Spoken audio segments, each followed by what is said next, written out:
동영상 켰어? 우리에게 주시는 하나님의 말씀은 구약 성경 사무엘하 15장 13절에서 23절까지의 말씀입니다.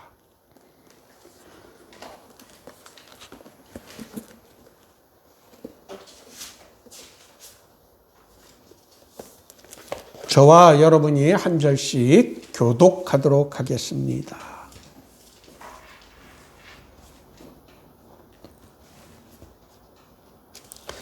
전령이 다윗에게 와서 말하되 이스라엘의 인심이 다 압살롬에게로 돌아갔나이다 한지라. 다윗이 예루살렘에 함께 있는 그의 모든 신하들에게 이르되 일어나 도망하자. 그렇지 아니하면 우리 중 한 사람도 압살롬에게 피하지 못하리라. 빨리 가자. 두렵건대 그가 우리를 급히 따라와 우리를 해하고 칼날로 성읍을 칠까 하노라. 왕의 신하들이 왕께 이르되 우리 주 왕께서 하고자 하시는 대로 우리가 행하리이다. 보소서 당신의 종들이니라 하더라. 왕이 나갈 때에 그의 가족을 다 따르게 하고 후궁 10명을 왕이 남겨두어 왕궁을 지키게 하니라. 왕이 나가매 모든 백성이 다 따라서 벳메르하게 이르러 멈추어 서니 그의 모든 신하들이 그의 곁으로 지나가고 모든 그렛 사람과 모든 블렛 사람과 및 왕을 따라가되에서 온 모든 가드 사람 600명이 왕 앞으로 행진하니라. 그때 왕이 가드 사람 입대에게 이르되 어찌하여 너도 우리와 함께 갔느냐? 너는 쫓겨난 나그네이니 돌아가서 왕과 함께 내 곳에 있으라. 너는 어제 왔고 나는 정처 없이 가니 오늘 어찌 너를 우리와 함께 떠돌아다니게 하리요. 너도 돌아가고 내 동포들도 데려가라. 은혜와 진리가 너와 함께 있기를 원하노라 하니라. 이때가 왕께 대답하여 이르되 여호와의 살아계심과 내 주 왕의 살아계심으로 맹세하옵나니 진실로 내 주 왕께서 어느 곳에 계시든지 사나 죽으나 종도 그곳에 있겠나이다 하니 다윗이 이때에게 이르되 앞서 건너가라 하매 가드 사람 이때와 그의 수행자들과 그와 함께한 아이들이 다 건너가고 다 같이요. 온 땅 사람이 큰 소리로 울며 모든 백성이 앞서 건너가매 왕도 기드론 시내를 건너가니 건너간 모든 백성이 광야길로 향하니라. 아멘. 우리에게 주신 말씀에 근거하여 다윗에게서 배우는 군주론이라는 제목을 가지고 우리가 함께 생각하는 시간을 갖도록 하겠습니다. 가장 바람직한 통치자는 평소에는 있는 듯 없는 듯 하다가 나라가 위기 상황에 처할 때 전면에 나서서 국가의 안보와 국민의 생명과 재산을 지키는 본연의 임무에서 탁월한 능력을 보여주는 사람입니다. 코비드-19 팬데믹 현상으로 우리는 한 번도 경험하지 못한 위기에 처해 있습니다. 이러한 위기 상황에서 국민에게 희망과 용기를 심어주고 흩어진 국민의 마음을 한 곳으로 모을 수 있는 지도자의 역량이 필요한 때입니다. 그리스도인은 경험하지 못한 일을 만나게 될 때 그 해법을 성경에서 찾아야 합니다. 바울 사도는 로마서에서 무엇이든지 전에 기록된 바는 우리의 교훈을 위하여 기록된 것이니 우리로 하여금 인내로 또는 성경의 위로로 소망을 가지게 함이라 라고 하였습니다. 또 고린도 전서에서 그들에게 일어난 이런 일은 본보기가 되고 또한 말세를 만난 우리를 깨우치기 위하여 기록되었느니라 라고 하였습니다. 오늘 본문의 말씀은 다윗의 인생에서 가장 쓰라린 사건이자 큰 위기의 순간이었습니다. 자신이 사랑하던 아들 압살롬이 반란을 일으켜 자기를 죽이려 하자 자신의 성 예루살렘을 떠나 피난길에 올랐습니다. 이 반란 사건을 수습하는 과정에서 다윗 왕이 보여준 상황 타개 능력과 그의 인품을 우리는 놓치지 말고 배워야 합니다. 이스라엘의 인심이 다 압살롬에게 돌아갔고 그가 헤브론에서 자신이 왕이라고 선포하였다는 보고를 들은 다윗 왕은 신속하게 사태를 파악하고 해야 할 것을 지체 없이 실행에 옮겼습니다. 14절의 말씀은 다윗이 내린 신속한 결단을 보여줍니다. 다윗이 예루살렘에 함께 있는 그의 모든 신하들에게 이르되 일어나 도망하자. 그렇지 아니하면 우리 중 한 사람도 압살롬에게서 피하지 못하리라. 그는 위기 상황에서 조금도 주저하거나 머뭇거리지 않았습니다. 위기 상황에서 지도자에게 요구되는 것은 사태의 본질을 정확하게 판단하고 거기에 걸맞는 결정을 빠르게 내릴 수 있는 능력입니다. 지도자의 신속하고 올바른 판단은 위기가 주는 충격을 완화시킬 수 있습니다. 위기가 닥쳤을 때 침착하고 냉정하게 판단하여 올바른 대처를 할 수 있는 인물이 역사가 기억하는 뛰어난 지도자입니다.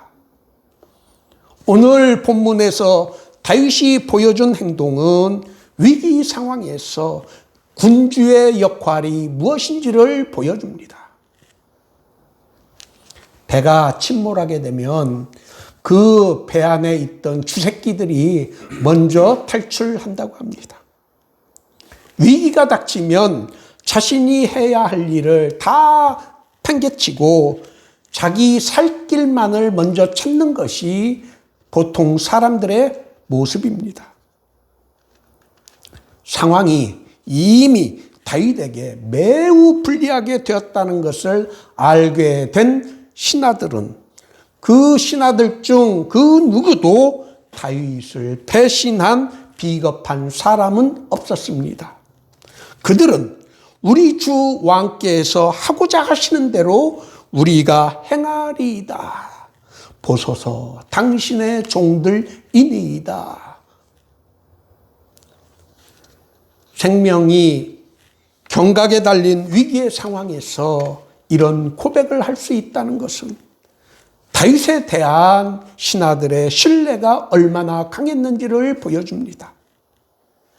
상강오륜에서 군신유의, 임금과 신하가 내는 시인이 믿음이 있어야 한다는 가르침의 표본입니다. 아무나 이런 신을 보여줄 수 있는 것은 아닙니다. 자기를 따르는 사람들에게 지도자로서 인간적인 감화력이 없이는 불가능합니다. 다윗이 얼마나 위대한 군주였는지를 이 본문의 말씀은 우리들에게 가르쳐 줍니다. 뛰어난 지도력을 갖춘 군주에게는 그를 신뢰하고 따르는 충성된 신하들이 있기 마련입니다. 오늘 본문 13절에서 18절까지에서 이 다윗과 그를 따르는 신하들이 우왕좌왕하거나 허둥대는 모습을 찾아볼 수 없습니다. 그들은 질서정연하게 피난길에 오르고 있음을 보여줍니다. 19절과 20절에서 위기에 처한 다윗 왕의 처연한 심정을 읽을 수 있습니다.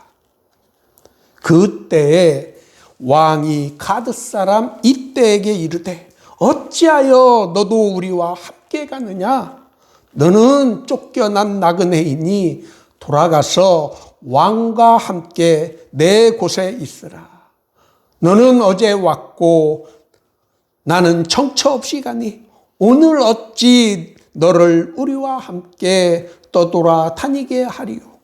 너도 돌아가고 내 동포들도 데려가라.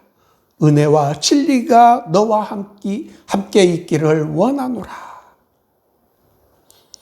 문학가로서의 다윗의 격조를 엿볼 수 있습니다. 가드 사람 이때, 이 사람은 이스라엘 백성이 아닙니다. 그는 블레셋 사람으로 추정됩니다. 성경의 학자들은 이때가 용병으로 고용되었을 것이라고 주장합니다. 마키아벨리는 그의 군조론 제12장에서 군주의 확고한 권력의 토대는 좋은 법률과 좋은 군대라고 하였습니다. 중국의 마오쩌둥은 권력은 총구에서 나왔다고 하였습니다. 민주주의 가치와 기능에 대해 이해가 부족하였기 때문에 그들은 그런 주장을 하였다고 생각합니다. 마키아벨리가 살았던 시절 유럽의 많은 국가들은 용병을 고용하였습니다. 마키아벨리는 용병이 도움이 안 된다고 강조하였습니다. 용병들이란 분열되어 있고 야심만만하여 기강이 문란하고 신의가 없으며 고용 군주에게 아무런 애착을 보이지 않기 때문에 목숨 걸고 싸우지 않는다고 하였습니다. 그는 용병은 전쟁이 없는 동안에는 자기를 고용한 군주에게 봉사하지만 막상 전쟁이 일어나면 도망가거나 탈영한다고 하였습니다. 마키아벨리는 역사에서 많은 사례를 들어 자신의 이론을 뒷받침하였습니다. 그러나 오늘 본문에 등장하는 용병인 가드 사람 이때가 보여준 사례를 그는 성경에서 발견하지 못한 것 같습니다. 인간의 보편적인 상식과 또 마키아벨리의 이론에 따르면 가드 사람 이때는 다윗 왕의 권고대로 자기 고향으로 돌아가는 것이 당연합니다. 그러나 이때는 그러지 아니하였습니다.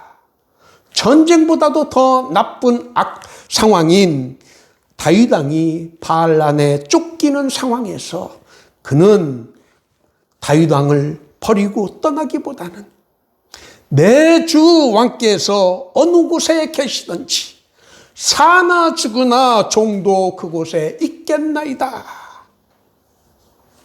이때의 이 말은 정말 감동적입니다. 이런 부하를 둔 군주는 정말 행복한 사람입니다. 이때의 이 결단은 다윗 왕의 인품이 얼마나 출중하고 고결하며 신하들에게 깊은 감화력을 주었는지를 알게 합니다. 다윗 왕의 인품과 지도력이 얼마나 뛰어났길래 신하들과 심지어 용병조차도 목숨을 걸고 따르겠다는 굳은 결단을 이끌어냈을까요? 신하들과 용병 이때는 다윗의 어떤 모습에 감동감화되어서 그렇게 했을까요? 우리는 이때의 대답에서 그 힌트를 찾을 수 있습니다. 여호와의 살아계심과 내 주 왕의 살아계심으로 맹세하옵나니. 여호와의 살아계심이 다윗의 삶 속에서 보여졌기 때문입니다. 다윗에게 전능하신 여호와께서 함께 하시는 것을 본 신하들과 용병들은 그를 저버릴 수 없었은 것입니다.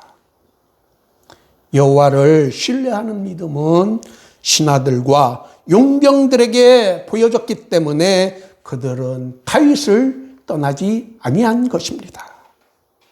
성경은 여호와께서 다윗과 함께 계셨다는 것을 여러 군데에서 기록하고 있습니다.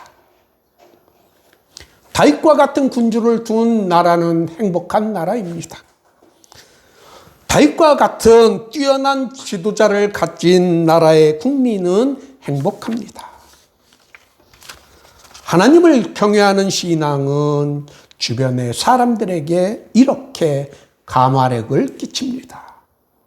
올바르고 진실된 그리스도인은 주변의 사람들에게 향기가 됩니다. 바울 사도는 고린도 교회에 보내는 두 번째 편지에서 우리는 구원받는 자들에게나 망하는 자들에게나 하나님 앞에서 그리스도의 향기라고 하였습니다. 이 땅을 지금 살아가고 있는 그리스도인들이 우리 사회에서 어떤 향기를 풍기고 있는지를 점검해 보아야 합니다. 자신의 이익 추구를 위해 온갖 불법적인 행위에 휩쓸려 썩은 냄새를 풍기고 있지는 않는지 반성해야 합니다. 피난길에서 사울의 친족 시므이가 그를 향해 저주를 퍼부었습니다.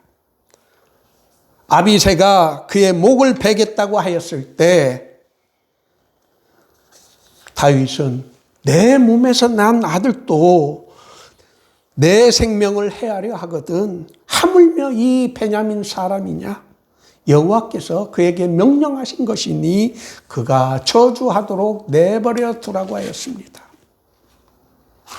다윗은 자신이 겪는 어려움이 자신의 죄 때문인 것을 알고 회개하는 심정으로 그것을 묵묵하게 받아들였습니다. 좋은 지도자는 일의 결과가 좋을 때는 그 공을 백성들과 신하들에게 돌립니다. 나쁜 결과가 초래하였을 때는 그 책임을 자신에게 돌립니다. 그러나 못난 지도자는 성공의 공은 자기에게 돌리고 실패의 책임은 다른 사람에게 전가하는 남 탓을 하게 됩니다. 그 정권이 좋은 정권인지 나쁜 정권인지 판별하는 리트머스 시험지가 있다면 성공의 공은 남에게, 실패의 책임은 자신에게 돌리는 태도일 것입니다.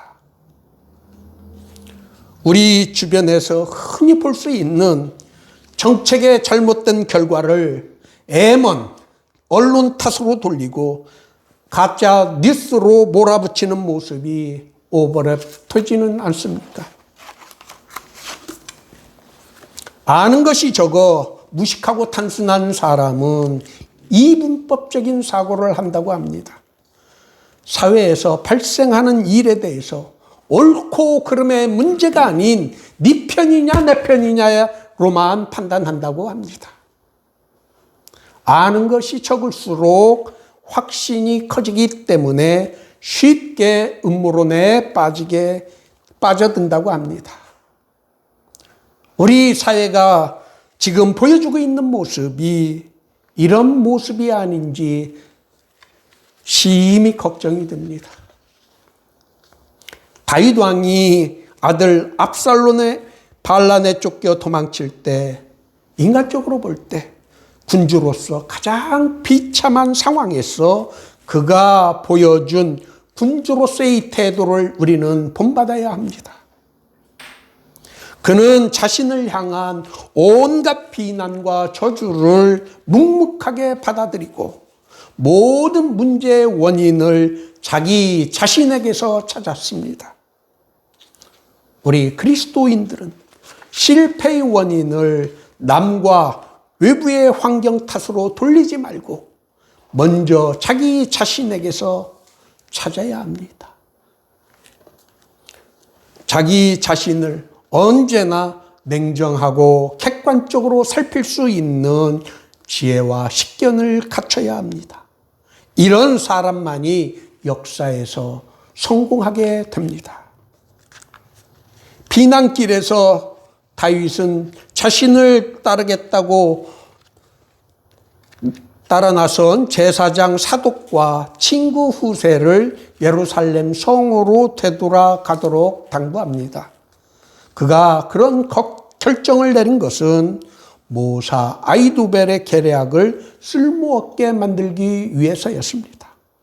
또 적의 상황에 대한 정보를 수집하기 위한 것이었습니다.